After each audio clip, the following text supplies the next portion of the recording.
You are now listening to Broken Line Podcast, presented by Fish Addictions TV. Broken Line Podcast is sponsored by Ice Strong Titanium Spring Bobber, Eskimo Ice Fishing Gear, 13 Fishing, Striker Ice, Coles Resort of Bemidji, Minnesota, Aaron Eichhorst Photography. All right, so we are back for another podcast, and we have an awesome, slightly long, like we've been friends for a while. That's what a while. Back in Sam Moore Productions, and we're going to talk about that too. Sam Moore from 13 Fishing. So tell us a little bit about your life and who you are and who's Sam Moore. So, I mean, right now I'm living in Florida. I live in Palm Harbor with my wife. I'm newly married. Actually 6 months ago, a couple days ago, which is amazing. I'm from Minneapolis, you know the suburbs. I grew up in Crystal. Went to Bemidji State for college. I was on the college fishing team and did that whole charade. And I've been a bass fisherman at heart for ever since I can remember. Obviously in Minnesota you do some ice fishing because you can't bass fish year round. So I got into ice fishing pretty big when I got up into college. And like I said, I work for 13 Fishing. I'm the digital asset creator and manager. So, everyone there does a little bit of everything. That's a cool it's a tag name. Yeah, digital asset creator. Like that, So, what's the translation on that? I mean, pretty much anything digital you can imagine. So, photos, videos, design. Content. Not only, content, Okay. Managing content that our content contributors give to us, as well as even things like imaging for catalogs. Banner ads sometimes. We got a couple people that are really good at the design work, logo placements, for banner ads, stuff like that we give some work to. But for the most part, I maintain, store, organize, post, and create all the images for the company. That is awesome. It's really cool. That's a big for art deal for you. Especially since you came from this area. Don't tell me anyone didn't come out of our area that did something. Oh, I know. Right? No, yeah, it's fun. I look back on it, and it's strange to think about kind of where it came from, how it started. I had a brother that was really into making videos as a kid. He made snowboard videos in his backyard from before even GoPros were a thing. Older or younger? Older brother, actually. Okay. He's 28 years old. I'm 5 years older, so he's 28 now. And when I was a kid, more than 10 or 11, I would grab his camera and would go with buddies and make little snowboard edits and stuff, and they were mere images of what my brothers were. Because I just wanted to be, like him growing up, you're like your little brother or whatever. So I remember he would always get upset with me about like, man, he's just using the same song, same thing. It looks just like mine. But in the way my parents would tell him, like, that's like the purest form of flattery is imitation. Yeah. So, he was always a good sport about it, but he would make high school highlight videos and give them to high school programs like sports teams. And I just I wasn't into video. I didn't know anything about it, or production or shooting or anything really. So he was, sorry to cut you off, but he was like the stepping stone for you because you eventually formed into Sam Moore Production. Sam Moore. Yeah. I mean, like, and I didn't even think of it like that. And I'm honestly thinking of it more now. Like, if you would have asked me before I came, like, where are you going to start the story about you? I would have said high school, college, when I started filming with the guys that I used to film with. But think about just sitting here. That was the first influence I had to video. He would have a way of organizing clips together that give you goosebumps. And about a high school, emotional, conveying emotion through the video that way. And I think that's something that's resonated all the way through to where I am now even. So fast forward from there, I had an amazing group of buddies in high school, and two older guys, Jake and Andrew, and then myself and my best friend at the time, Brent. We decided to start filming and making hunting and fishing stuff. Yeah. It was kind of before most people got into the whole YouTuber thing. We didn't really know what we wanted to do. We didn't know first thing about video stuff. I know my Jake had a camera. I got a GoPro or two. Like, we just started messing around. Eventually, those two older guys, Jake and Andrew, wanted to do their own thing and kind of do more big game stuff. Me and Brent were just, fishing a lot. So we kind of did our own things. We all called it Team Yukon Outdoors, whatever. And that was kind of the start of like a group of friends. Which is still going today. Yeah, it's still going today. And I was going to touch that. That's amazing. I forgot, Sam, because when we met, you were a part of that. Yeah. So, I mean, and everyone drifts their own ways and finds their own niche or whatnot. And props to Brent. He's still doing his thing. You got a bunch of guys that are excited about it. They're still doing it. I just watched a show the other day. They caught like a 2-pound bluegill. It was a freak. Yeah, they had it was crazy big bluegills, and they just hit 11,000 fans. And yeah. Last year at the sports show, I was talking to them about right when they were just getting started. They're like, "Yeah, we're going to do maybe 5 episodes this year." And I was talking to them, and when I was at my booth, and they came up and they were just asking me questions about, "Hey, what kind of cameras? What's your organization?" I'm like, "I don't want to give you too much." Yeah, that's a little bit of a trade thing, but yeah, and they did their season, and here they are starting season 2, and I give them props to do it online because the way the world is today, online is a big thing. Huge. And that's how I started, was online as well. So that's awesome. So yeah, you kind of formed your way into learning from your brother, which I did not know. I just knew you when you started doing your Sam Moore. Yeah. Your so work. So I mean, eventually, everyone kind of goes their separate ways, and I started doing my own thing for a little bit, and started self-filming some stuff from deer hunts to ice fishing mostly, and that's when we got wrapped up with 13. I think me and Rello made a video like to the song, like, Black Betty, Bam to Bam, when the Black Betty, when the ready it came out, catch a bunch of bluegills and stuff, and we got a call from them, and they were like, "Hey, and this was a year, the first year of the company, or maybe going into the second ice season, so to speak. 2 years ago? 2013, the season of ice, 2013, so 12 to 13. The company was starting in 2011 officially.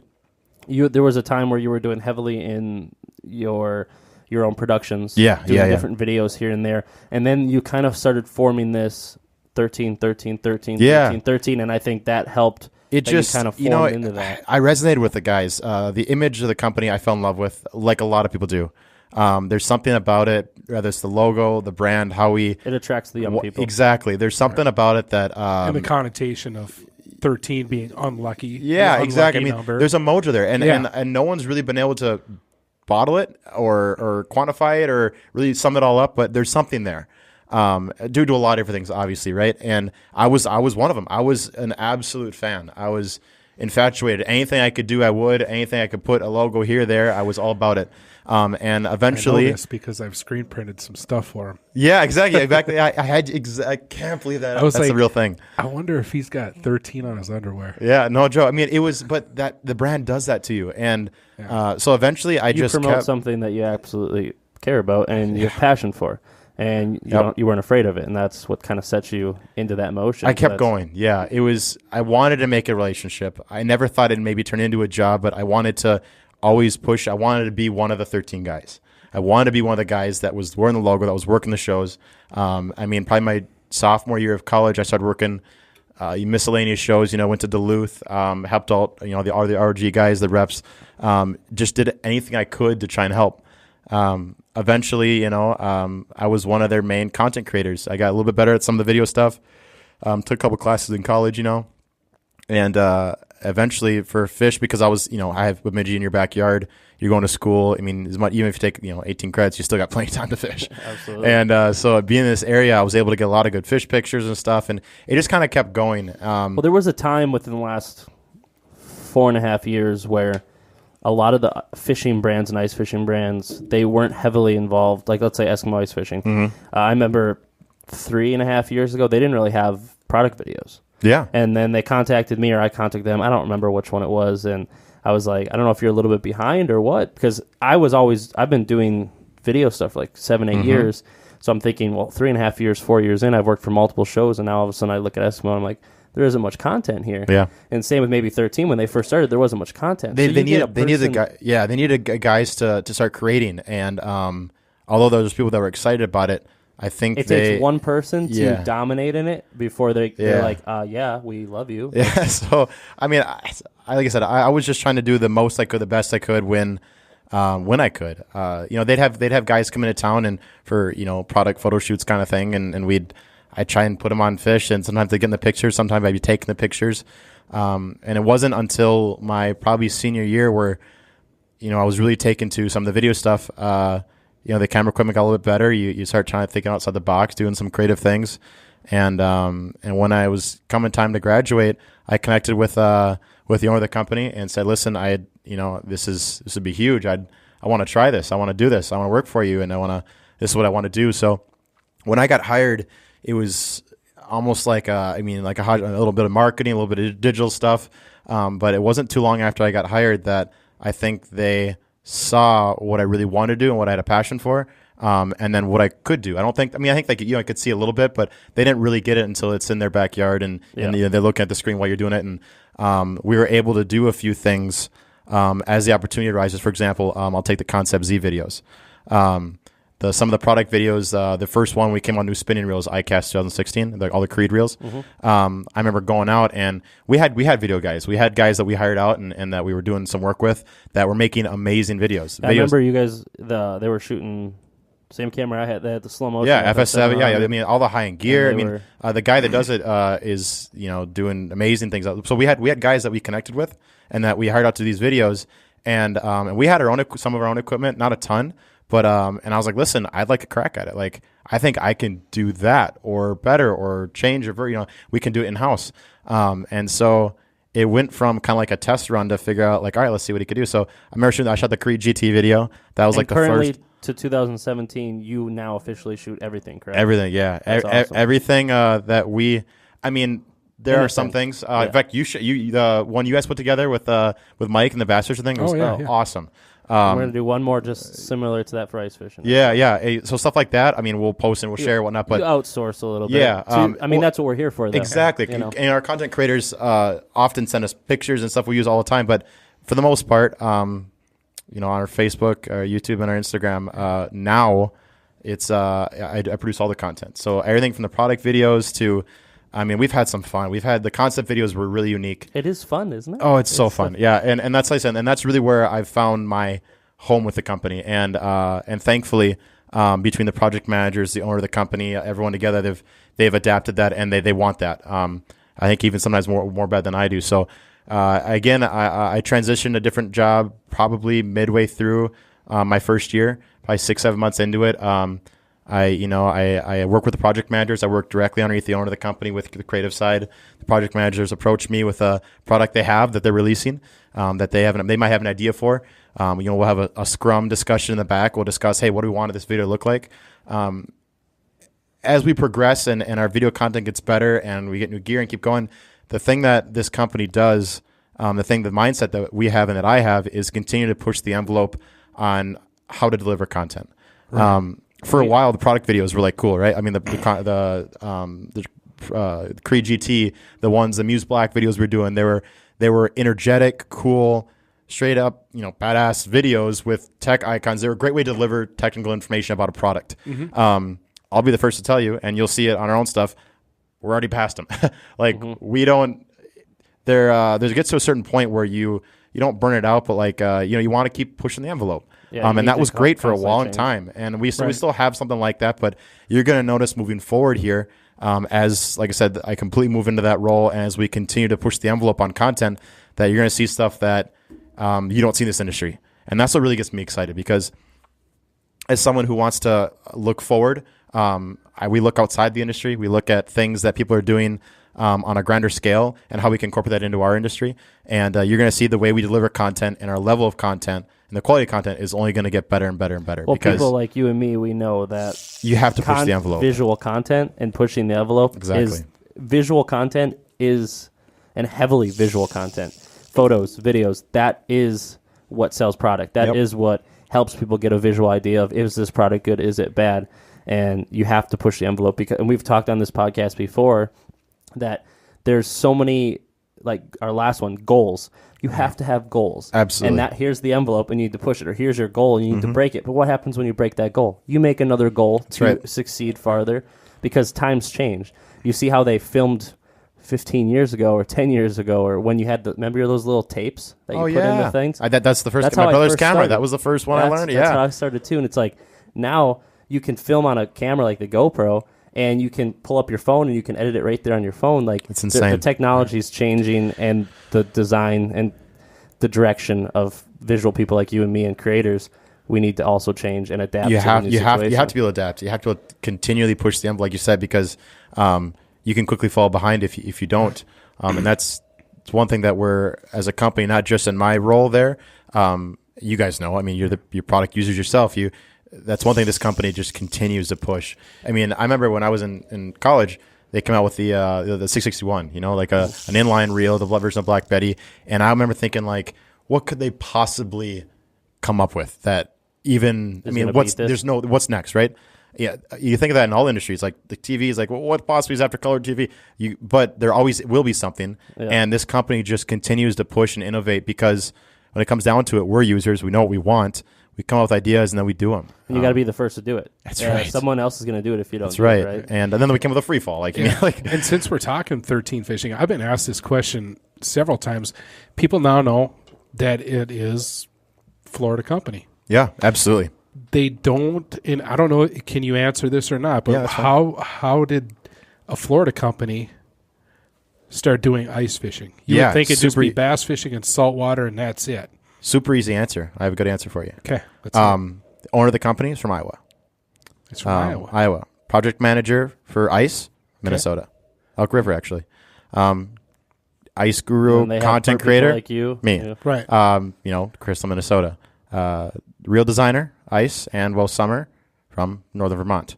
CAD designer, our person that does all the design stuff, Northern Michigan. So you're all a lot of influence into the northern. There's a ton of influence up down there from us. Now, the reason we're in Florida is because the owner of the company loves it. I'll give him. He loves his saltwater boat, loves saltwater fishing. Right. I'm one of those guys that's scared to get into it because I know I love it too much. I'll never tell it to him, but it's the truth. I've never fished salt. And I'm the same as you. I've seen enough where again, snook fishing, red fishing, that's like bass fishing on steroids. Right. And the only reason I don't is because it comes down to in the weekends you got to do bass or salt. But I don't mean to go off topic there. But the answer is that was one of the first things.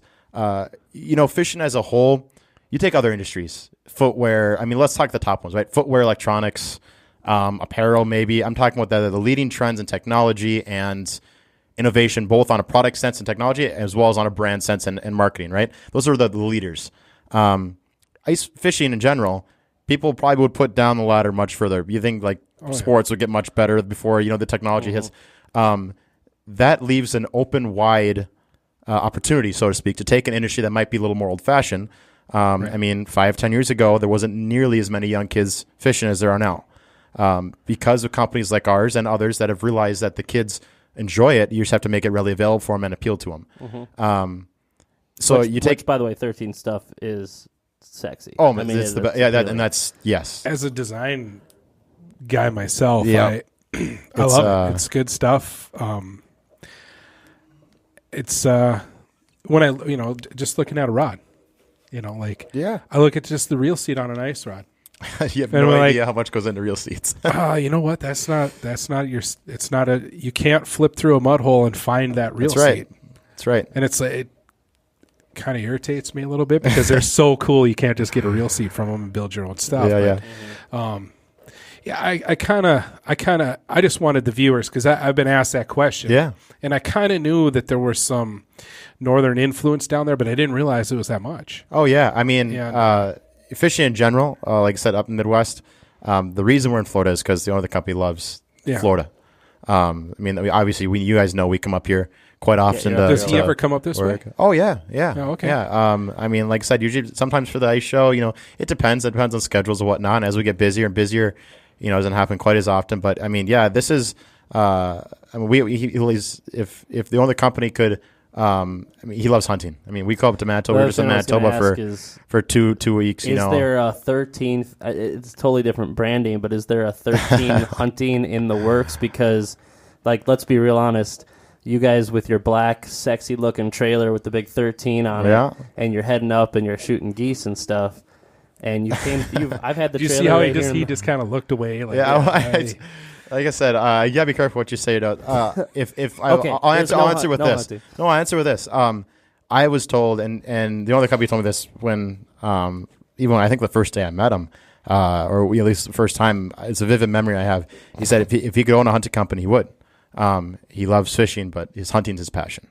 And with a man with that kind of vision, I have, and this company's potential, I have. Give it a couple of years, and I have no idea. There's no way even going to answer it. But if someone tell me that that's not a realistic goal, the sky's the limit for this company. Right. I have no doubt. I had the 13 truck has been out at the resort parking lot maybe a year and a half ago. Yeah, we were down for the media then. Yeah, beautiful looking. It's gorgeous. Matte black. Sam, let's rewind a little bit real quick, and let's talk about the BSU years, because that's when I first met you. Yeah. And, what drew you to BSU? The Team UConn that we were talking about earlier, Jake and Andrew, my best friends in high school, they were up here. They were freshmen while we were seniors in high school, and then me and Rello transferred up with them. I didn't tour another school. I didn't do anything. I didn't even know I was going to go to college or anything. I visited. No, you know what I was? I visited up here with Andrew. We went to the dorm rooms, and I remember we went to the cafeteria and Wally's and Wally's. Yeah, exactly. Yeah, and Andrew's like, "Oh, dude, you totally look like a college kid. Like you could fit in here, no problem." And I was thinking, as senior high school, oh yeah, looking around at the girls and everything. And then we walked down to the pier underneath the bridge there and caught 3 walleyes and ate them. And it was like, yep. I mean, so I was go to college. Yeah, I was like, I'll do this. Yeah, I was like, the people, the friends, and to have them up there already was huge. You had people to hang out with. They were living off campus, their second year. So that's why I made the decision to come up. They always say best decision ever, and I truly believe that the opportunities I was given at BSU, I definitely pushed the envelope a little bit more than I probably should have, but it ended up working out great. For example, like camera rentals and stuff. They never had someone that wanted to rent it out for more than a day or so, or go out on a shoot or travel with the gear. And I was constantly pushing it. I remember the head of the department, Virgil Bakken, who I'll drop his name because he's the good. BSU. Yeah, from BSU. Yeah, or whatever. I remember going to his office with a petition from all the teachers to let me check out the equipment over the summer. And that's never been done before, but I wanted, because I had the goals of the stuff I wanted to shoot. It was all going on the BSU web or the TV show or whatever, and I wanted the experience. I was hungry for it, right? And all the teachers were all about it. And I walked into his office, and I thought he was just another teacher. So I was like, I just need your signature. This is what I want to do. And he's like, whoa, right? Well, it'd be funny because he kind of chewed me out for it. And I think we ended up working out later, but he ended up becoming one of the closest professors I had. I took my senior thesis through him. He walked me through a ton of stuff, took all the broadcast classes with him, learned a ton from him. But we had a great relationship because he knew that I was hungry for it. And that because of a few specific teachers at BSU, I was able to check camera equipment out. I was able to do things like rent it for 2 or 3 days instead of just overnight. And they gave me the opportunity to be able to kind of feed that drive. We've talked on this podcast about hungry, goals, ambition, staff members, that kind of stuff. And if you are listening to this and you don't see what you have done, same thing, what I have done, what other people have done in the industry, if you don't see where we've gone and you sit here and say, yeah, I was hungry. I wanted this. I went for it. I did it. I made a resume. I did this. I attacked it. Yeah. And look at where you're now. Now you're living down in Florida working for 13 Fishing. Yeah, and I think I have the best job in the world. I mean, I think I do. I love it. But so yeah, BSU gave me great opportunities there. But to go back to BSU, you talked about college fishing. There was a fishing team when I joined. And there's a few guys. That's the next question. The BSU. Yeah. So I didn't mean to jump ahead there. Nope, no, you're doing great, man. Yeah, there's a fishing team when I got there. It was already established? It was. Now, see, I always thought that you helped get that started. Yes. Yes and no. Okay, so and I'll give credit to the guys who started the team. I'm not going to take that away from them. No big deal. There were some walleye guys. A couple of them fished bass, whatever. But I think one of them had a bass boat as well. They were all about it, but it was more for them. Like I said, I don't want to discredit them, but I think it wasn't. They never got it going to make it like a big deal, so to speak. They had a boat or two go on. Excuse me. A boat or two go on to the tournaments, and I think they competed or whatever. I don't know too much about it, but it wasn't, like I said, I wanted to take it further. I wanted to move it past it. So my freshman year, going to my sophomore year, the president was resigning. He was graduating. I was like, listen, I'd like to take this over, and I was like, I think we can make this something of this. And I wanted to run the whole thing. So he's like, yeah, go for it. So at first, it was just getting a few people there that were as passionate about it I was. That next year, both Mitch and Thor Swanson joined the team. Yep. They're good friends of mine, still to this day.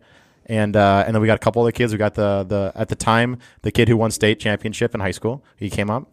And a couple other guys that we all of a sudden kind of got into it. And if I'm being honest, we kind of built it up to be like a fishing team that way, but we got people that were just fishermen and kind of turned them into tournament bass anglers, because tournament bass angling and fishing are different things. Oh, absolutely. And the guys who kind of get the addiction of the whole competing thing is a different breed than just your average fisherman. So, we started hosting local tournaments, and you know, kind of compete against each other to see who goes and fish the big college ones. We started doing fundraising events. We started countless events.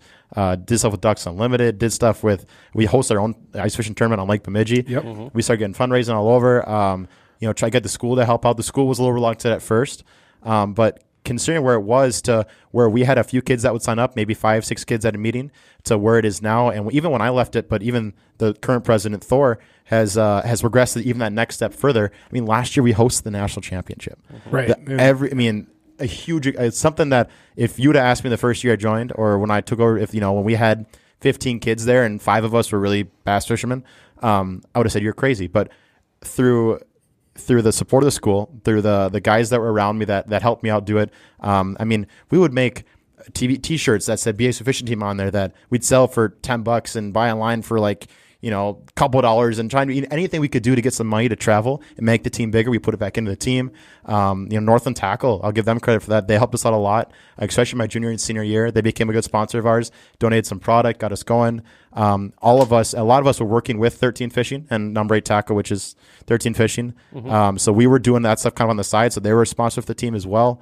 And then, like I said, when I graduated, Thor, that next step further, getting the schools to really back us. We made some friends with bass when I was competing as well, because I fished the national championship the year before, actually 2 years before, excuse me, and the Swansons fished it the year before we hosted it. So we've had a competing national championship team going on 3 years in a row, which is awesome. What's your take on that? The Bassmaster College it's Series unbelievable. Being Unbelievable. in an area that, I mean, in a sense, when I first heard of it, I was living in Kentucky, and Eastern Kentucky had a small team. And I was like, oh, well, I'm going to be transferring, and I'm moving back to Minnesota. Because these, you know, I kind of made friends with these guys, and I was a rod builder at the time. And, you know, I gave them my verbal fishing resume, and they wanted me to join. And I said, well, I'm going to be transferring back to Minnesota. And then I started at BSU, and there wasn't a team. This was 2008. Okay. And I don't think there was a team, or if you guys were just kind of. No, I'm sure. I think the team was originated like the year before I got there. I was like the first year, maybe 2 years. Right. And by the time I graduated, here's this little team thing going on. And then all of a sudden, you know, several years later, here comes this college national championship. Yeah. It was unbelievable. Oh, man, if I could just jump in that DeLorean and go back, I would Bemidji totally do it. To host a national championship for a college Bassmaster Series. And to have us compete in it, and to make it to have one of our teams make it to the final day. Yeah, I mean, that was, and one of our first couple podcasts, we talked a little bit about it, and man, it was special. Something for this area. We've hosted youth bass tournaments here at the resort, but to have something that big, you know, come in, and I've filmed for walleye tournaments before for different shows, and to see, you know, something that the big leagues coming in, rolling into Bemidji was something special, and that we've talked about, you know, how it was Bemidji so cool. should be proud. I dropped my daughter off at daycare, and I'm driving by the lake, and I see all the boats out there, and roll my window down, give a big honk, go get a boy. Yeah, it was awesome. Something special. I was thankfully I was able to come and cover the event for the Swansons, obviously, but we had a team. Been here. As soon as it was announced, I'm like, Sam Moore is all over this. Oh yeah, you filmed their videos, correct? They had didn't they do you did a tournament series video or something for them? I know I followed you a documentary on Instagram and Snapchat. Yeah. So my senior thesis was a documentary on those two. Yep, I remember watching it. I don't remember what I was watching. Yeah, it was you know, a school. I think it was a senior thesis. Yeah, I think it was. And it actually we entered it in the film festival here at school, whatever. And then I think I took like second in like 2 different categories that they gave me a little award for. It was fun, and it was a cool project that I was able to get some, you know, ground with. But no, it was I followed around for the tournaments that we were already traveling to, kind of gave them the background story of that. But you know, college fishing as a whole is doing so many things. You know, there's 2 or 3 main leagues you can fish in. There's FLW and Bass. The school fishes in both, but Bass is really the one that has been, you know, continually pushing the envelope, is slowly but surely becoming the more dominant league. And what they're doing, not just from the professional series, but all the way down to college. I mean, look at Jordan Lee. You know, right now the world reigning champ, you know, at the Bassmaster Classic. He came straight out of college programs. The amount these teams are growing is unbelievable. And then to see the team that you had a large part in growing, was, and host a national championship in Minnesota, and what it did for the state for competing for tournaments, because tournament bass fishing has been a thing in the state for a while, but until recent, between the AOY championship, this national championship, we're getting bass to recognize how amazing fisheries we have here. Now, absolutely. World class. I live in Florida, where everyone thinks there's 10-pounders every other little corner pond there. No. My biggest largemouth is still from Minnesota. Now, I like to say that I'm cursed because I'm familiar with what you're talking about. It's a hard fishing down there. A 20-inch largemouth up here is going to run you solid 4. Yeah, 4.5. Yeah, they're thick. 20-inch down there in Lake Kentucky caught is a couple 5-pounders out on 2.5 our lake, and so I think I might have talked about another one, but we had some of the college kids staying here for the tournament. And it was a terrible time for them to come because of, resorting and all that stuff that was going on. So the city was pretty packed up, and we had to turn down 12 boats, I believe. Wow. Because we were full with normal summer guests. That's amazing. But we got 3 in here, and one of the guys that missed the second day, or the people he didn't who make won, the cut. Yeah, the people who won, they go to another location just south of here. The bracket challenge. Yep. So he missed the cut he was the 5th place or whatever. Top 4 go. Okay. And his partner left with the boat, and he stayed here with his family for one more night. And his dad comes walking in, and he's disappointed they didn't make that next cut. And they were like, I know you've talked to me through the rest of the week, or through the week before, I've told them, hey, we got good bass fishing here, blah, blah, blah. So they ended up renting a boat from us. And I told them, hey, go here, go here, go here. They went out for a couple hours. They came back, and the guy walked in. The dad shook my hand and said, thank you. And I was like, for what? And he's like, my son caught 4 bass in an hour and 12 minutes, and one of them was 5 pounds, one of them was 4.5 pounds, and the other this ones lake's got some. Your lake's got some big ones in it. And he said that put a smile back on my son's face. Oh, absolutely. And I'm like, man, if you would have caught those, I would have won. Yeah. Oh no, yeah. And Lake Bemidji itself. Obviously, there's a lot of things going in to win host a national championship. You got to figure out where the weigh-in is, city limit. There's all kinds of politics that go into it, which a lot of people didn't understand. Yeah. Yes, exactly. Yes, for sure. And even it's not unfortunate, but we know because we live here what the lakes around here can put out. The local tournaments that the college hosts now, just to compete against each other, that are open to the public. They've been getting more and more people you're taking at least 15, 16, 17, sometimes over 20 pounds a tournament to win with only 15 boats or so. The amount of quality fish, the 3 and 4 pounders in this area, in Minnesota in general, is amazing. Now, Bemidji itself, technically speaking, doesn't really have a fishable population of largemouth. People can try, and there are some out there, and there's some areas that are better than others, but it's usually up or down the river that does it. But the reason they host it there is because, one, the school is there. Unfortunately, they couldn't pull the permits to get down to Leech or Cass or Mille Lacs or anything like that, which is fine because it's even playing field. A tough bite's a tough bite, and that's really where you see the guys who can it's a national buckle down. championship, and if you won it on Lake Bemidji, props to you. Yeah, exactly. It's not a phenomenal bass. Exactly. There are good bass in it, though. Oh yeah, if you catch them, you catch 5 of them, you probably win the thing. Yeah. And that's, so to speak, kind of what the guys who won it did. It was just, I don't like mean to ramble on about that tournament specifically, but like I said, someone who helped grow the team to where it was, and then again pass the torch on to others who have that same passion behind it. It was amazing. Yeah. I was almost emotional. The guy was up on stage talking about how this team is new and expanding. Hank Weldon, I talked to him periodically through that season when they were planning everything about how it's going to be this and that. What do you think about the weights are going to be? And to see bass that big of a stage come to our hometown.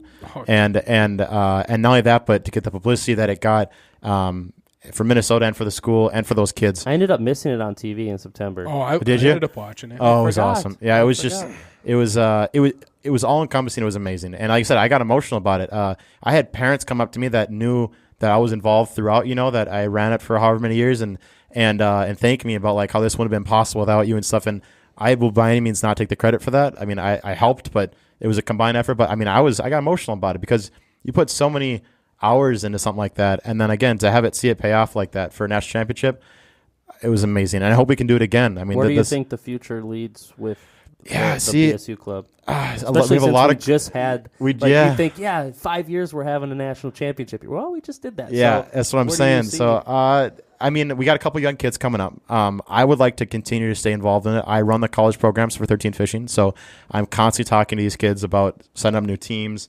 I'm traveling to the college tournaments. We have a couple new things coming down the pipeline next year that we're involving college students in that are going to be really cool, digitally wise or whatnot. And I've been to a few of the college tournaments since then. I mean, we got some new college kids that are on our part of our team that are doing really well. Are there more and more college teams popping up in Minnesota? Gosh. In Minnesota, there's, I mean, pretty much every managed university has one. Other than maybe Mankato, I think. I mean, Cloud, UMD. No, there's high school teams down south even. Oh yeah, and they're starting to be. Huge. They're starting to pop up here. Yeah, I got talked about starting. I've been talking with a few people and with Grand Rapids High School. I'd like to start a high school. Absolutely should. In Bemidji with. I want to contact the. You know, you have to go through the school and all that good stuff, but I want to do it, and I'm not the only person in Bemidji that wants to do it. I want to be a part of it, but I think it would be cool to. It's such a huge. I mean, I have a team in Texas that we sponsor, Woodlands. They have Texas. They were there. Texas, what? They were there. Oh yeah, exactly. Woodlands. Yeah. There's a team in Texas that's no, I'm not the high school team in Texas. Oh, isn't there a college? It's Woodlands something. I don't know. I remember it. It was a reddish. It could be. It could be. This high school team has more kids on their fish team than they do on their football team. High school Texas football. They have 140 kids. I got a team in Florida that has a waiting list for almost 2 years to get on their team because they can't get enough boaters to fill that many kids down. They have like 50 kids. They have a 30-man waiting list. There's like Bama, Alabama, Georgia, Arkansas area. Yeah. These regional tournaments for bass, even just to go to the next step to compete at a national level, you're talking about almost 300 boats a tournament. 300 times two kids a boat. It's exploding. It's good to see younger kids. Do you think that we could see that growth here in Minnesota? Absolutely, you have. I know we have because we sponsor Rogers, Rockford, Maple Grove. We used to sponsor the Brainerd team. We don't anymore, but I mean that team's expanding as well. Like there's teams Prior Lake we sponsor. I mean there's teams hopping up almost everywhere. That's awesome. In fact, I think the North will probably get a hit last because it usually will start in the cities. You know what I mean? But no, I know for a fact if you did a toll on 5 years ago versus now, it's crazy. And the best part is every one of those kids knows that the school to be at for college fishing in this neck of the woods is Bemidji State. Oh yeah, which is because of the national championship, because we've done what we've done, because the people in the team that are where they are in the industry. Just the history of BSU. Exactly. Exactly. Well, Bridgman Hall University. I mean, yeah. It was so. That's confident. So to see you asking where the future of BSU fishing is, we have a lot of seniors graduating. Guys who, like myself and Thor, have really pushed the envelope. Swansons were a big deal for this team. I mean, they were our best anglers we have to date. I'd like to say that I could give them run for their money, but I can count the amount of times I've beaten them in a tournament. They're graduating this spring. Yeah. So we need to get those two for sure. Thor and Mitch. Absolutely. Yeah, I can count the amount of times I beat them in a tournament on one hand. You should help me. Maybe help me get in contact with them. So they'd love to come on for sure. Then we can talk. I was telling them before I came over. I was just like I said, I'm the old Bass House that Bass House. It is. We moved into it my junior year, and they're all still there. I mean, that's where I'm staying when I'm up here, working or whatever. But they'd love to. So we have some freshmen coming up that are high school state champs. The two high school state champs, the angler and co-angler, are coming here next year. We got a couple younger guys in the team that are looking to continue it rolling. We just need more people that have, like you said, that work ethic, the driving force. It's not found in everybody. And there's guys who will be on the team and will fish and be great, but I'm looking for the next person to push it further. So, I mean, we have the team's possibilities are endless. They just need the right people to be involved. Right. The school recognizes it now. They know that it's not just some kids trying to get out of school and missing 2 weeks or whatever. I mean, I remember the first time getting them to sign those papers was difficult. They're like a fishing tournament. But now when we host national championship, all of those teachers, all of them, got to see what this is all. I remember Deborah C. And she's a saint. She was one of my teachers in the mass comm department. I would always miss her classes because I had her throughout my career at Bemidji. And I'm at these tournaments, and there's all these boats, and there's 200 boats. Really? Like, wow, didn't even know that was a thing. What do you do? Do you catch them, take a picture? They have no idea what it actually is, right? It's fishing. It's a lot of people just came pulling a bobber. It just they should show everyone in the Bemidji area, the Bemidji State area, when you held a national championship and you had 2 teams from Bemidji State represented. That should show everyone an open mind of absolutely fishing in college, fishing in high school, and fishing in general. Legitimate. Huge. It's the real deal. It's exactly. It's the best performing level for their age. There's no other place, league, circuit ever that's the best kids in the country. We're all at that tournament. Yeah. And this isn't like a couple of kids that are part of a basket weaving contest like that. There's like a school every state. These are multiple states. They get to where they're going. I mean, a lot of these private schools, this is a varsity sport for their team. They get full rides to go to school to fish. Mm-hmm. I have a guy right now that's on our team that joined this year. He's a freshman I think now he's a sophomore at Savannah College of Art and Design. Full ride. I mean, these guys are getting recruited to fish for their college. So and they're getting their education paid for, or partially paid for, or it's amazing. Becoming a big thing. It's huge. It's huge. So the future's bright. I was, I thought that the college bass fishing was NCAA sanctioned, but that's not the case because of all the sponsorship requirements. Exactly. Yeah. You just can't do that. Yeah. Unfortunately. Like football, there's not big stadiums, big arenas, anything like that. You can't. Right. There's not ways to get money in for people to buy tickets and stuff like that. So there's obviously regulations that have to be put and set. Back in the day, before I ever competed in college fishing, the National Guard sponsored it, and kids could win some serious money. You can win some serious money fishing in this tournament. Yeah, it was a big deal. Yep. And it's changed, I think, for the better, because then it gets more almost like an NCAA sport. More about teams and the anglers and where they're moving forward in their careers and themselves in the sport, and less about money and politics, that kind of thing. So as long as that stays consistent, I think it's just going to keep compounding. But it's amazing seeing some of these kids. Like I said, I work with the programs with 13 Fishing.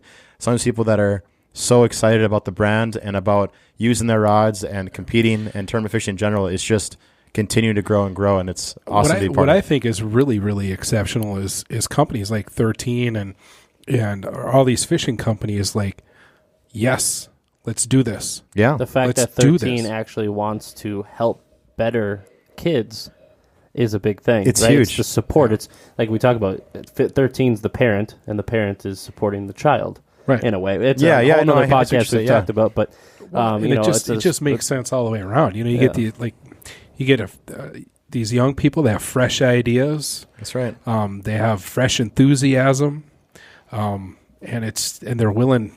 They want the whole world, and they're, like you said, they're hungry. Yeah, you get cool the right people behind, like Carhartt and 13 and stuff. Get behind these kids. That's right. And just be like, you're investing in the future. I mean, you can say what you want about the generations and kind of where people are going these days, but if you have a brand that people resonate to in a particular way, they get emotionally attached like I did, and for the right reasons. Like I said, I remember as a kid, the worst trouble that my parents were ever going to get a call for is, Sam got arrested because he was fishing that pond down the street and he shouldn't have. Like, that's the worst trouble kids are getting into these days. I think they're going to be okay. That's the second person we've had on here that's talked about a young childhood of, I didn't do drugs, I didn't go drinking, I was fishing. Ain't got no money for anything else, dude. Like, you remember in high school you had senior skip day? Yeah. Me and senior skip day in Bemidji, we usually go spearing. Oh, there you go. There you go. There were 6 of us, and we got my buddy's pontoon boat while everybody else went out and partied in the iron ore pits and got drunk. We went out and I guided these guys. We caught crappies, grilled them right on the pontoon, and I could think of a lot worse. Parents lifestyles. Weren't even mad. They're like, yeah, he's probably fishing. That's the good thing about fishing and hunting is that the lifestyle it brings to a younger generation is so much better than the video games, the drugs, the drinking, the stupid stuff that they possibly could do. Yeah, and it changes lives. Yeah, you're right. There's a common ground between the outdoorsmen that is an understanding that a lot of people have, and of course there's exceptions, but it almost seems like there's a code people stand by that way. And as a company that values the younger angler, the people, like I said, you said our stuff says sexy. There's a reason why. We value that. We know people value that. They adapt to that.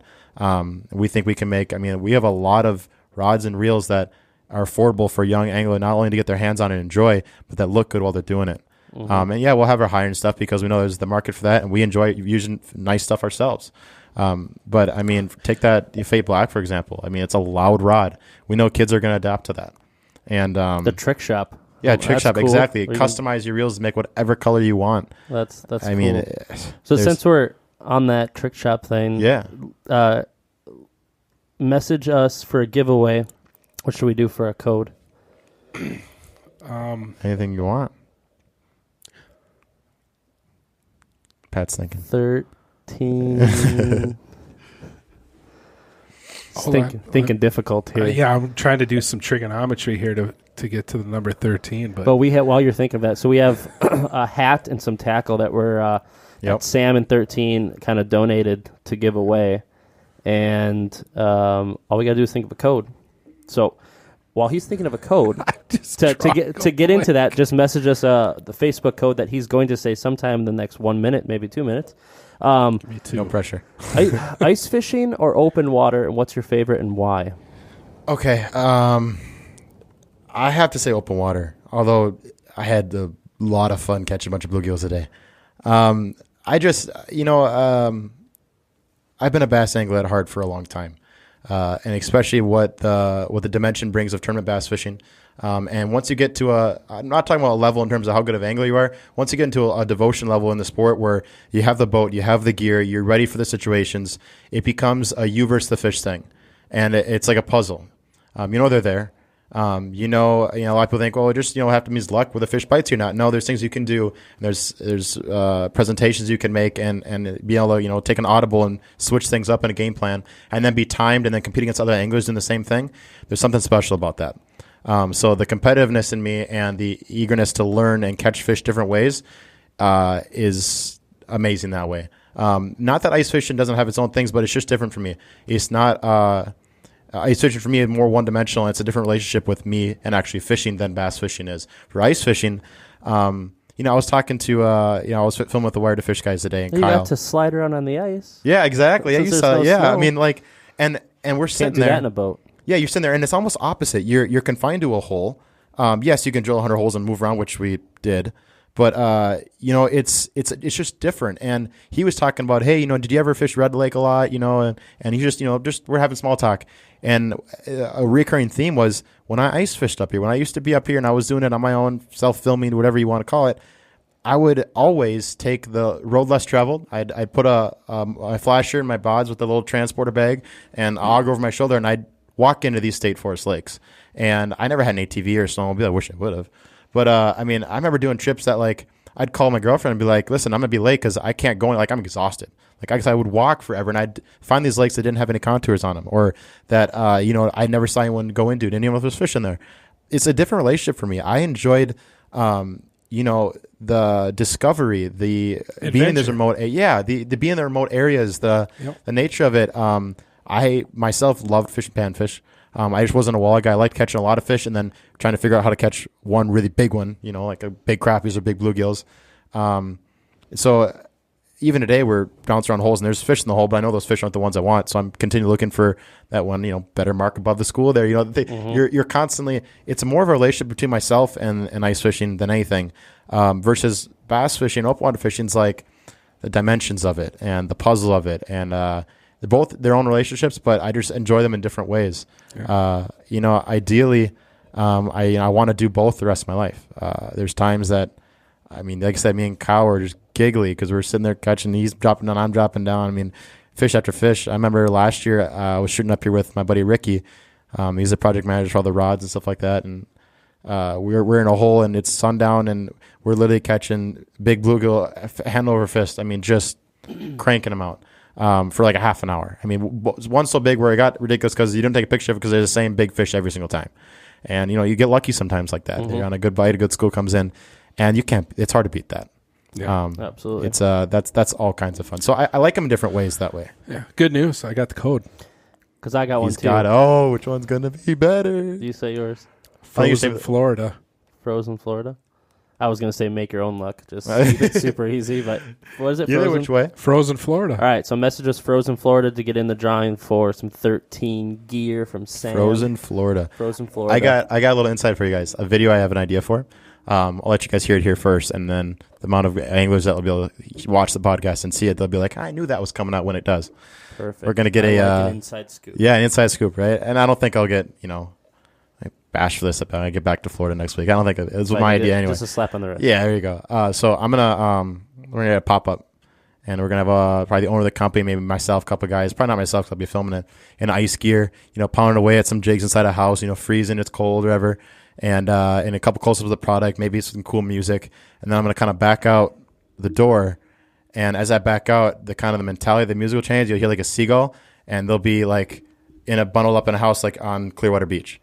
And it's going to be like fishing Florida, like a 30 fishing Clearwater, Florida. Like, we're proud that we're from Clearwater, Florida, That's yet cool. We're one of the biggest ice fishing companies in the world. When you were sitting, right when you said, and I'm going to back up, you know the shot I'm talking about. I initially thought, when I first thought you were going to say you were going to transition to like, all of a sudden it's a boat or something, but yeah, you pull out and you hear we're on the beach. There's girls in bikinis walking by. There's like guys throwing frisbees around, dogs walking the sunsets right there. A little pirate ship in the background that you can go on a dinner cruise. You get two hot chicks to walk right in between the door and the camera right when you pull it out. Yeah, there you go. Summer. There's two butts to go right back. Because we're proud to be. I absolutely like that. So let's get that video. In fact, I between you and Tints, I'm just gonna ask all. I'll ship the house down. I just need a big pop up, something you can fit two guys comfortably, and I can get in and out. You can ask them pop up. I don't care what kind of pop up it is. Well, I would do the new Grizzly, but that's just me. Do it, man. I mean, whatever you want. Beautiful, and you have a back door in the new Grizzly too, so you can make that into a shot too. Yeah. You send it down to me. I'll ship it there and back. I just need it for a day on the beach. I'll ship it down with me in it, and then I'll be down on the beach with you. Too. Then you're gonna have to train me how to run this stuff. Yeah, I'll just be down for a couple days. But your video, I've heard a pretty good idea. Like if I pull that off, it'll be good, right? Absolutely, because I like the idea of this is who we are, but we also proud to be from this area. But yet that's fantastic. Represent in the ice fishing. Believe it or not, I have a notebook full of stuff like that. That's great. Well, if you ever don't want to do one, I should honestly. I need to do that more often because I can't be everywhere at the same time. We can do that more often. But it'll be fun for sure. That's awesome. All right, so you say bass fishing. Now, when I first got to know you, you were here a lot, so bass fishing wasn't the norm in a sense for me, for at least watching your videos and stuff. So is it, you have the passion for the bass fishing. Did that ever become a passion because of 13 fishing, or is bass your fish? If not, what is your favorite fish? No, largemouth or smallmouth for sure. If I had, I had a bachelor party on Mille Lacs this past spring. I brought all my best friends to a big house on Mille Lacs, and we fished pre-spawn smallmouth. That's what gets me going, so to speak. So the thing with 13 is like the ice was my avenue because one, they had freshwater rods, they had no reels. Ice, they had a little more diverse. Plus, I could do it longer up here, and I was. They got bass guys all across the country. Mm-hmm. There's only ice in so many places. And so I was able to take some of the product as it came out, create content for ice, and really excel in my relationship through ice with them. I did summer stuff too. I did, in the fall when I got up here, I fished all the time. Mm-hmm. But no, I understand most of it was through ice fishing. I never tournament fished in high school until probably my senior year. Fishing odds and ends, and then college fishing. College fishing is where it really kind of took off, so to speak, where I enjoy that aspect of it. And honestly, I knew after a few tournaments that I was never going to be an Elite Series angler. Not because I didn't think I could. In fact, I've toyed with the idea multiple times, just try it, see if you can, right? I'm young, try it. My wife and I were talking about that the other day, actually. But for me, I enjoy the diversity. I enjoyed bow hunting. I enjoyed duck hunting. I enjoyed ice fishing. Maybe not for 8 months out of the year, but like, that diversity, the change in the seasons, I liked hopping in a boat and catching, spawning bluegills on beds, things like that. I enjoy the diversity of it. So when I traveled, back-to-back tournaments and would do all the long drives, I realized that unless I went all out, I was probably never going to be the, get paid tournament angler. And I was okay with that, especially as I got more into the video side of things. I've filmed with a ton of Elite Series anglers. There obviously are guys too, but I've been in the boat with other guys as well. I know that road is not easy. And that's a whole nother podcast, but I'm telling you, man, like seriously, between Coulter, Dave, Stetson, they all kind of came in the industry at different times and all been around the industry at different times, fishing between FLW, bass, opens. And so they all have their own story. And I know how hard that is. I know the travel and the time away from their families it is or whatever, but I also know that they get to do a lot of really cool things. So I knew that where I was going to be, and I still know where I think I'm going to be. That wasn't the tournament side of things, but bass fishing just for me has been, again, going back to that avenue of the dimensions. I mean, it's unique that way, I think. And so my favorite fish would be smallmouth, but unfortunately there aren't many of those in Florida. So we deal with the 20-inch, 2.5 pounders that you mentioned. I've before. definitely seen photos and videos of you out in Florida catching some largies. Yeah. But and like I said, I talk too much crap about the Florida heat to get paid off. I think I'm like cursed down there in terms of big ones. I've been in the boat when big ones. I got Ricky behind my boat catching 10-pounder in front of me, like you can't imagine. Oh, the misery. Yeah, right. Yeah, no, seriously. Do you ever get the inclination to maybe do some? I know Okeechobee's got a bunch of monster crappies. No, and that's interesting you say that because I know you're very much so a multi-species guy. Yeah. And much so, sometimes so much so I scratch my head sometimes.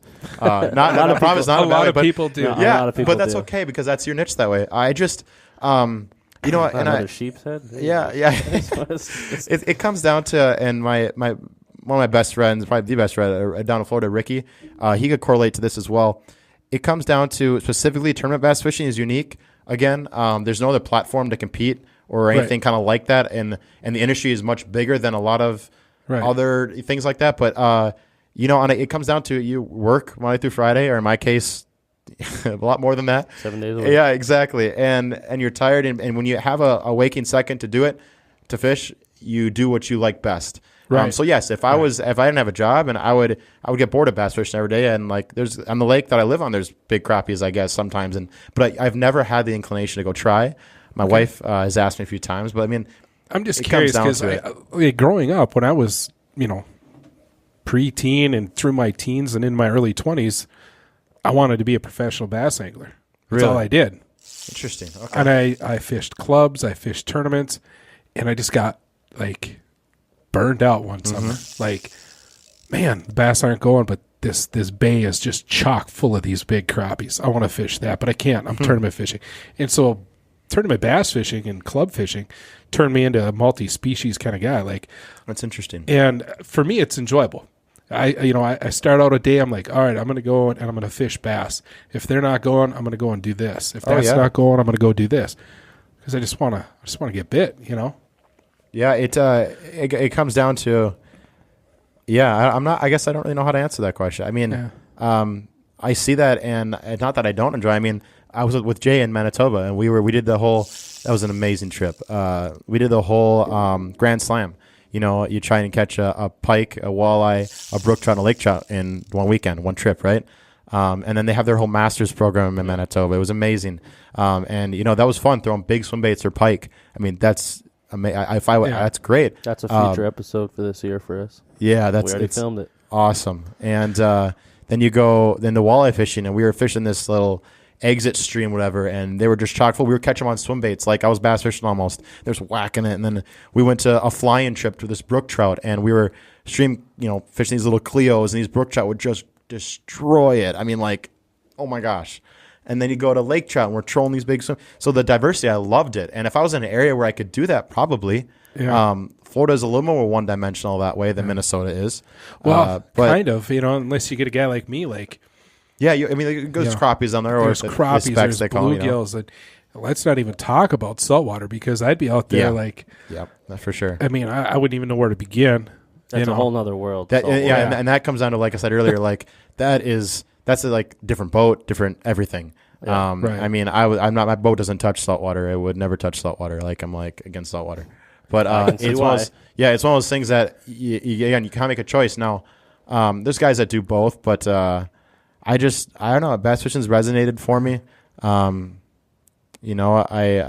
especially as I get into, and maybe a part of it is also the industry. When I was growing as a bass angler, I saw the potential in college tournaments, and I saw the potential in the Elite Series and following that whole. I mean, it's a culture behind it almost. Oh yeah. And it's not that there isn't with multi-species, but that particularly was enough to get engulfed in, and so I did.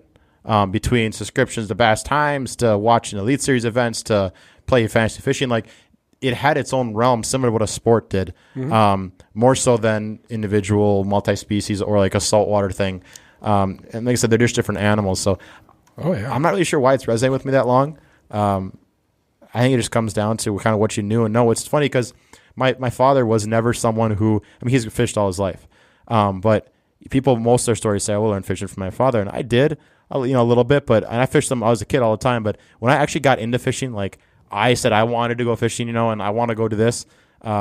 It was getting engulfed in that culture, and when I saw the industry, it wasn't from my father. He'd bass fish once in a while, but it's a ultralight rod and a little Mr. Twister. Like, it's not the same kind of level. You guys know what I'm talking about. Mm-hmm. It's exactly like, my dad likes to fish, but he would, we'd go up to Lake of the Woods in the spring and in the fall, and that was about it. Yeah, it was. And I just kind of took it upon myself. I was like, I really like this, and that's when I found that bass culture, and boom, I just fell in. And you get a little taste of the industry and the insight, and again, it comes down to your hunger and drive, and it takes over from there. The hardest thing I had to do, I was 14 years old. My dad was like, he loves to deer hunt. That's what he loved to do, and he's like, are you ready for deer hunting? I was like, can we sit down and talk? And he's like, yeah, what's up? And I said, I don't want to deer hunt. He's like, what? I said, yeah, last year I just sat in a stand or I was on a drive, and all I could think about was I have all these lakes to myself, and it's prime big fish time. That's right, yeah. And everyone's like, sitting in stands. Everyone's different. Yeah. And then now he looks at it and he's like, that's my boy. There he is catching an eel. I literally just had a moment pop into my head, and it was about when we went down to Florida for ICAST. We were sitting around the pool at the hotel, and I remember we're having a good time, and I look over and we have all the bunch of 13 guys. Everyone's like, "Oh, long day at ICAST. Let's breathe." It was a birthday. Was it Ricky's birthday? It wasn't Ricky's. It wasn't Jess's. Reed's? No, it might have been Sully's. Sully's birthday. Okay, so it was a birthday, and I just look around, and all these 13 guys are sitting there on their phones, and I'm like, what are you doing? They're like, oh, we just dropped a lure. I'm like, a lure? And I'm like, I know what they're talking about. They're playing the Pokemon game where you drop the lure down and it attracts a bunch of Pokemon. I was not one of those people. No, you were never not. Played the Pokemon game. It just popped into my head. I was sitting yeah, I remember being down there with you guys at the pool, and they were playing the Pokemon game. Totally off subject, but it popped in my head when we were talking about it. We only have a couple more here. I know you have to get going here soon. But what's your favorite 13 rod combo and why for a specific situation? And I know that's hard because you're in it, but is there if someone was like, oh, I really want to, because we actually someone snapped us 2 days ago, I believe, and because we just did the crappie episode a couple days ago, and they were like, I want to get 13 combo for this and this. What's good for walleye? What's good for panfish? Yeah. So if you could name a good setup for panfish and a good setup for walleye. Are you talking about ice? Ice fishing, yeah. Yeah. And you just reminded me, I totally don't cast charge for this. I totally have a Z back at the house I didn't bring. I have a Concept Z that everyone's talking about. I have one back at the house that we filmed with. I did a little weird, I can't say much about it, but I did a little weird video with the last couple of days with it up here, and I have one I could have brought and messed with it. So I apologize. This podcast is over. I know. Delete I'm sorry. This. I just delete it. I'm just we'll kidding, have to catch you on the next one. I'm sorry. I had totally unspooled it from the rod and was going to bring it. It's sitting on my lap. I can see it now. So I'm sorry for that. The good thing about this podcast is we do want to have guests repeat come in, but next time, instead of it being about your life, we're going to talk specific something else. Yeah, for sure. That kind of stuff. But yeah, so two setups. Bass fishing, I mean, it depends. That's the nice thing about it. As the brand develops and grows, we really do have a rod that will, in the multiple actions and selections for you at a lot of different price points. So it depends on what you want to spend and what you want to get out of it. The Concept reels are tried and true. I'm not saying the other ones aren't, but those reels have been around. Look at Tackle Warehouse reviews; they stand for themselves. Yep. A, C, or E, and now the new Z coming this spring. Obviously, it's all whatever price point you want. I wish we could see that. Yeah. That Concept Z is a casting reel, right? Yes. So what I'm going to say as a bass guy, as one all-around rod, get a 7'1" medium heavy or 7'3" medium heavy. We make those actions all the way from the Defy, which is $60, to the Fate Chrome, to the Fate Black for $100, to the Omens, to the Muse, all the way up. And we will in the Envies as well, in that same action. Depends on how much you want to spend. Called the Archangel? Archangel 2, yes. That rod's discontinued, but yes, that would have been that next step too. That's a JDM rod. A little different subject, but most people don't have $700 to drop on a rod. Right. I'm just nerdy. I know about this. No, it's good. 7'1" medium heavy. You can throw swim jigs, you can throw crankbaits, you can throw frogs. As a general all-purpose rod, that's the one to do it. I love the Muse rods. Those are $180 to $210 price point. And then with the reel with it, I have to say the Concept Z. We could talk a whole other podcast just on that reel. That's the one that you can throw 5 miles. Yeah, when just you throw keeps it. going. Sing. I don't want to put numbers to it because depending on what line and setup you have, it really is. No one's really gotten the full actual measure. But I was with B-Rob yesterday, Brian Robinson, and we made into the wind a 50-yard field goal, casting a frog, which isn't with a braided line. Like it wasn't like ideal. Like frogs don't. I mean, you can throw them because they're heavy, but they're hitting the wind pretty easy. When it comes to they're if I had like lipless or a crankbait, yeah. So 50-yard field goal. It's 150 feet, guys, and that was into a 10-foot post, and we cleared it by like 10 feet. That reel, not only the performance of it, but what it's doing in this industry. It sounds cheesy to say, and I almost hate it come out of my mouth, but you really have to feel it to understand. Why is it orange? That's just the first one. That's just the Concept Z. So the real technology behind it, the CZBs, those will be available to be able to plug into any of our Concept reels, any of the Inceptions, the Origins, all of our casting reels. You'll be able to put those in. So, you're gonna be able to make them feel like a Z. The Z is just the first reel that the CZBs come in. Okay. Why the orange? Okay. You'd have to ask our product manager. I saw it when it came out, and I was like, "Well, you guys did a Texas blue reel." Yep, the CFO. Yeah, and that's beautiful. Gorgeous. Gorgeous paint on that one. Forget the paint, man. It's beautiful, like the orange. And then that color, the Tequila Sunrise, even changes a little bit. You get it in front of lights, or you get it in the shadows. I've been taking pictures of it for months now, and every other picture I got, it looks like a little different shade of orange. It's I don't want to say it's Harley Davidson orange, but it's got that feel to it. It's got the depth of color. So that reel for sure. If you were gonna do walleye ice fishing, what would be your pair? And then do the same exact thing for panfish ice fishing. Again, for maybe rod lengths, the wicked, whatever. Yeah, that's a whole nother episode. It comes down because I was a whole nother episode. Without getting too technical. I'll try. We're talking to a first-time guy. Okay, first-time guy. Depending on how much money you have, for walleye, 26-inch medium light. It's not short. It's not too long. It's got plenty of backbone, but it's not like a freaking brick. It'll bow up on any from your quarter-ounce spoons, even some of your middle-sized body baits, to even your, bobber and a minnow thing. You can use a dead stick rod. Your 26-inch medium light is the one to go for ice fishing for walleyes. Like I said, in terms of reels, we have spinning reels you can put on there, or we have the inline reels. I personally haven't used a spinning reel for ice fishing in years, like literally since the first Black Betty. Yeah. It's just, in my opinion, we still have them because there's a market for it, and there's people who want the traditional spinning reels, and there are people used to it. But the advantages of an inline reel far outweigh. So we would just instantly put the Ghost right with it. Exactly, yeah, Ghost or Free Fall. I mean, depending on what kind of budget you had.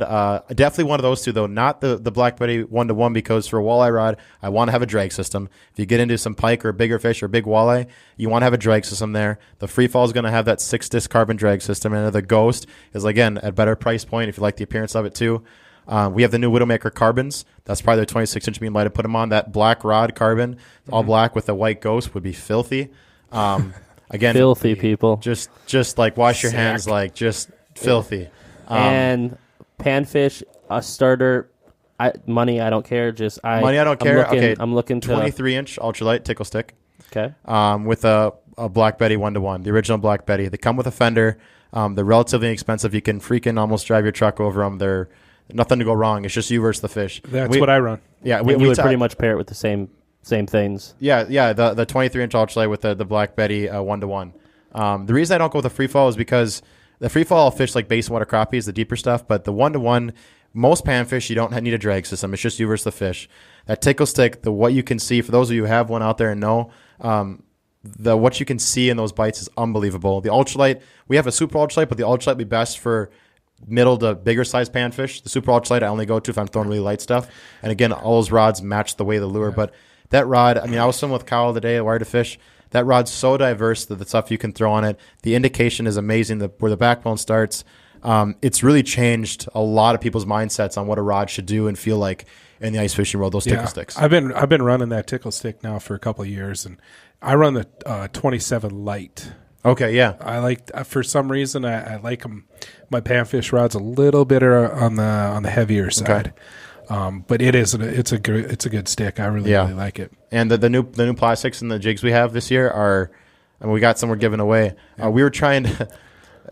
There was one that just inhaled, and I didn't have a pliers. So I'm sitting there trying to get this jig out of this thing mouth, and the fish did all right. But I'm like, this hook's screwed. What's the upper hook? The uppercut, yeah. Uppercut. And that's what kind of where I'm going with this. Those hooks are so hard to bend. I'm not bad talking anyone or any company, but I've had a countless, they're small hooks. How can they not flex and break and whatnot? I cannot bend that hook. I'm sure if I had a pliers, you could, but like seriously, just by looking at them, they're so awesome. The shanks on them can fit all of our plastics. I mean, we have plastics ranging from the small sneaks all the way up to the big bug burnies, and everything in between the coconut crab.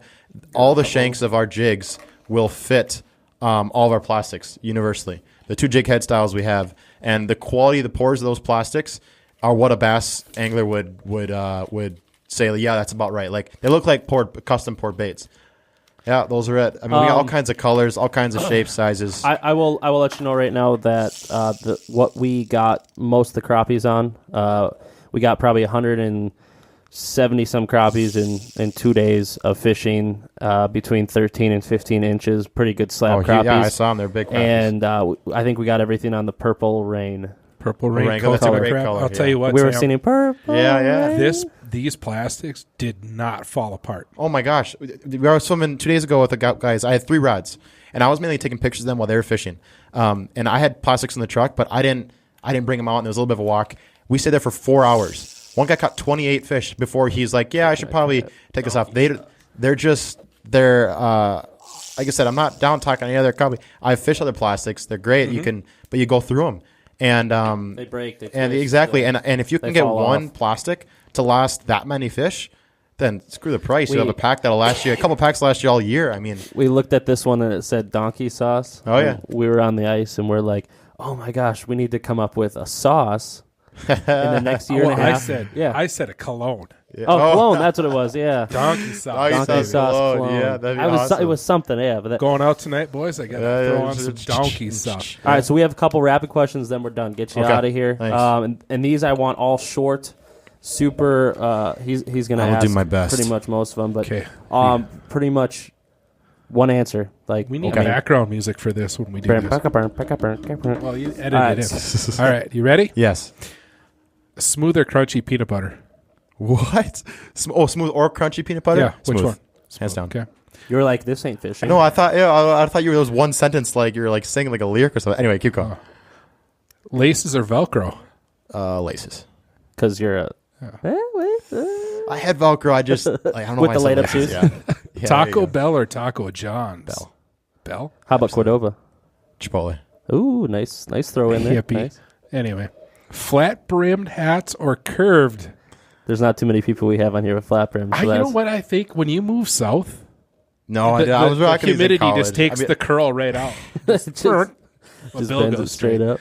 So I'm not going. definitely Why flat do you bill. Why do you go flat bill? I don't, dude. To be honest, I have a big head, and I'm particular about the way hats It look is on big. me. I noticed that. Yeah, I have a big I head. used to wear I'm flat. just kidding. I used to wear No, them I all could the- put my head. I take my head off and put it on you, and you'd be like a buck. Like I'd drown my wife's head in my head. And so I'm particular. Like one thing I'm particular about is how my hats look. And I used to wear curved hats, but I don't think I look good in them anymore. And I used to wear flat brims, but it looked best on me backwards. yeah, and I do that a lot too. Depends on the mood, right? If you're out drinking beers or if you're you're interview talk fishing? show or I mean, I wear a flat bill all day today on the ice filming I did, and stuff. yeah. The 13, which Yeah. is a nice, Yeah. beautiful 13 hat. You guys go ahead. I'll never conform. Yeah, If that's anything, all right. I'm gonna Hey, the just keep visor's getting you, this dude. The visor's He's- totally you. closer. He's been asked if this is the fake. I'm gray bringing the hair in visor top. back, dude. I mean, I think it works for you. It wore fits you. Someone I'm asked wearing us it today, on the ice as long as possible. Someone asked us today, when are you getting broken line visors? And I said, soon. Just because he's got to have Hey, it. you put that up with a hood. I mean, it's just like a hat. Right? It's Absolutely. just Well, warm. this machine, when it's all bundled up, gets hot. I need to exhaust. the I need to- ventilate, yeah. So Florida or Minnesota, last one. Yeah. I can't answer that without having job security. Like I can't. I mean, okay, so it goes both ways. it does. Yeah, you I live love down my there, job. but- He's going And- to say something lame like Missouri. No. Missouri's not lame. Nevada? I'm not saying Minnesota's my home, and it's funny you say that because, like I said, that's the one thing I'll get slapped on the wrist for when I get home back. not I living love here anymore. Minnesota. Just the diversity. The whole snowboard thing. Like people go down for like 3 months. Totally a thing. Like I would love to do that. I mean, I think anyone would agree that it's hard to beat Minnesota summers.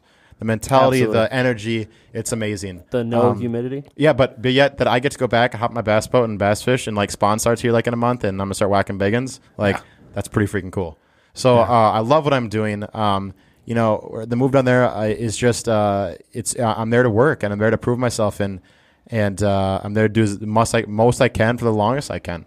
But Minnesota's home. My family's here and everything. I grew up here. How could it not be? All right? the cool friends are here. Yeah, exactly. Absolutely. So ideally, I'd love to have a situation where I could do both. But until then, that's your answer. Both. There you go. Until then, I'm gonna work my ass off and both is the answer. show people what I can do. Yeah. Well, We'll perfect, keep doing it, Sam. man. You were an awesome guest. We talked awesome. Yeah. It was a lot about appreciate it. 13 fishing, but it's just stuff that maybe people didn't know. Plus, it's about your life. It's and 13's that is a huge Sam. part. Yeah. Yeah, that's a huge part Ever of my since life. I've known him, that's him. That's your life. I've And, never not seen that logo on him. Yeah, my wife doesn't think I have any other clothes. That's how. Was there every- 13 logo on your tux when you got married? No, but my engagement pictures were all I had a 13 logo on all of them. I had this nice sweater. It was a really nice sweater. I used it for Christmas too. And Do you have a tattoo somewhere we don't know about? No, I don't. No. Oh, what the heck? But I have had people call in and say like, "Hey, can I get on your pro staff? I got a 13 tattoo," and they're like sending a picture of an arm or leg. One was like on the back there, and I was like, obviously, we'll yeah, sign you yeah. up. Clearly, I mean, like, everyone you sent wants me to go that- get 13 tattoos. "Yeah, exactly." Marketing brand. Well, it was awesome. Don't forget social media, like, share, comment, Absolutely. subscribe. This is some cool stuff, guys. Check out 13's awesome Facebook. All their new videos coming out. Check out Website. Fish Addictions. Check out everything. Check out Broken Line, of course. Share it, and don't forget to what was the code? Yeah, we got Don't some free stuff Frozen, giveaway. Florida. Frozen Florida. To come get some awesome gear. And Sam, you've been awesome. Thanks, Sam. Nice having you. Appreciate you guys. coming. Definitely Good have to to see do you this again, again. dude. Like, Open door for sure. policy. Anytime you're in town, or bring some people. I will. If you bring other people. Christmas, I might be in town again for a day or Just so. call, dude. Let us know if you have any 13 staff members that are flying through the area, because this is a gateway to go up north. Yeah. If any of them, and you're like, hey, because we want to get 13 out there, we want to brand, we want to hear their stories. Yeah. Make sure to let us know. That's and what this podcast is about. It isn't about so much fishing, but it's about getting to know that person. Yep. That's awesome. And yeah, for I you? absolutely will. I'll be back. I'll send people your way. Swansons would love to do something. I know. Yeah, we're gonna I would get love that to get both of them in here and real talk soon. college bass series and They're the ones to talk all to. that good stuff, and Bemidji State, and but besides that, it was awesome. It was a blast. Thank you for the had a great giveaways. time. Thank you for the awesome no stuff, and don't forget all of our social media. So how we end every podcast is Okay, I'm excited I about say, this. and I'm Aaron, and then you say your name, and I'm Sam. Sam, and then he says, and I'm Patrick, and I say, and this is, and he says the Broken Line. You think you can handle it? I think You literally have to say 2 words. Okay. All right. So I'm Aaron, I'm Sam. I'm Patrick. and this is. The Broken Line. Thank you for listening to Broken Line Podcast. Don't forget to follow us on all our social media. Like, share, comment, and subscribe.